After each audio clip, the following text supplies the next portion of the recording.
Assalamualaikum warahmatullahi wabarakatuh. Perkenalkan, nama saya Sarina, NIM 1908-20251 dari kelas B Teknik Sipil. Di sini saya akan menjelaskan tentang materi perencanaan berdasarkan metode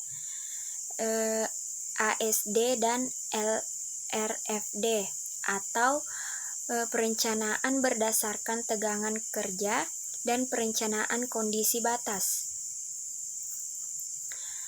ASD atau perencanaan berdasarkan tegangan kerja dan LRFD atau perencanaan kondisi batas adalah dua metode yang sering digunakan dalam perencanaan struktur baja. Metode ASD dalam perencanaan struktur baja telah digunakan dalam kurun waktu kurang lebih 100 tahun. Dan dalam 20 tahun terakhir, prinsip perencanaan struktur baja mulai beralih ke konsep LRFD yang jauh lebih rasional dengan berdasarkan pada konsep probabilitas. Dalam metode LRFD tidak diperlukan analisa probabilitas secara penuh, terkecuali untuk situasi-situasi tidak umum yang tidak diatur dalam peraturan. Oleh karena itu, metode LRFD ini dianggap cukup andal. Kemudian kita masuk di desain LRFD struktur baja. Faktor tahanan.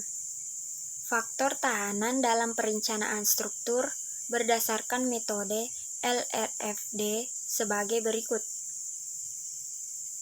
Yang pertama, komponen struktur yang memikul lentur. Kemudian, terdapat komponen struktur yang memikul gaya tekan aksial. Selanjutnya, komponen struktur yang memikul gaya tarik terdapat dua macam. Yang pertama terhadap kuat tarik leleh, yang kedua terhadap kuat tarik fraktor. Kemudian komponen struktur yang memikul gaya aksial dan lentur. Dan komponen struktur komposit terdapat 4 macam: kuat tekan, kuat tumpu beton, kuat lentur dengan distribusi tegangan plastis, dan kuat lentur dengan distribusi tegangan elastis. Selanjutnya sambungan baut dan sambungan las terdapat 2 macam juga, las tumpul penetrasi penuh dan las sudut, las tumpul penetrasi sebagian, las pengisi. Kemudian kita masuk di batang tekan metode LRFD. Kekuatan nominal Pn dari suatu elemen tekan adalah dihitung dengan menggunakan proporsi kekuatan kolom dengan rumus Pn sama dengan Ag kali FCR, di mana Pn kekuatan nominal batang tekan yang dibebani secara aksial, dan FCR tegangan kritis pada kondisi tekan atau tegangan tekuk. Ag luas penampang kotor.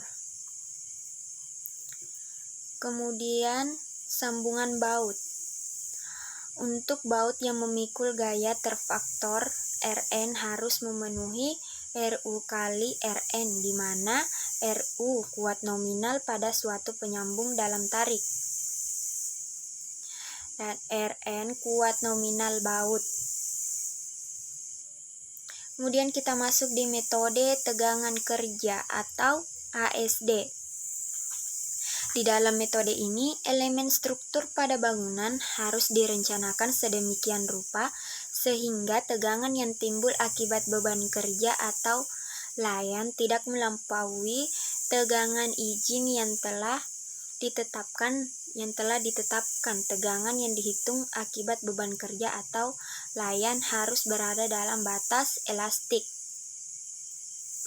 Pada metode tegangan kerja, Tegangan izin disesuaikan ke atas bila kekuatan plastis merupakan keadaan batas yang sesungguhnya. Jika keadaan batas yang sesungguhnya adalah ketidakstabilan, tekuk, atau kelakuan lain yang mencegah pencapaian regangan lele awal, maka tegangan izin harus diturunkan. Tegangan izin dari spesifikasi ASD diturunkan dari kekuatan yang mungkin dicapai oleh struktur bila struktur cukup kenyal dan tidak terjadi tekukan regangan yang lebih besar daripada lelehan yang pertama. Kemudian, kombinasi pembebanan metode ASD.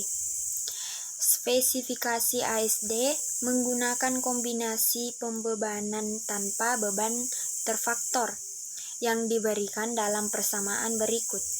D plus L D tambah W dalam kurun D tambah L tambah W kali 80%. Kemudian, sambungan baut ASD. Pertama, kekuatan geser desain baut. Rn sama dengan MAB dalam kurun 0,60 FBU, di mana Rn adalah kekuatan nominal pada suatu penyambung dan M adalah banyaknya bidang geser yang terlibat atau irisan tunggal atau irisan ganda. Dan AB adalah luas penampang lintang bruto yang melintang pada bagian tangkal baut yang tak berulir. FBU adalah kekuatan tarik bahan baut. Dan yang kedua, kekuatan tumpu desain baut. Rn sama dengan 2,4 FUD kali T, di mana Rn adalah kekuatan nominal pada suatu penyambung, Fu adalah kekuatan tarik baja yang membentuk bagian yang disambung, D adalah diameter nominal baut, dan T adalah ketebalan plat yang memikul baut. Mungkin itu saja penjelasan dari saya mengenai metode ASD dan LRFD atau biasa disebut perencanaan berdasarkan tegangan kerja dan perencanaan kondisi batas. Sekian dari saya. Assalamualaikum warahmatullahi wabarakatuh.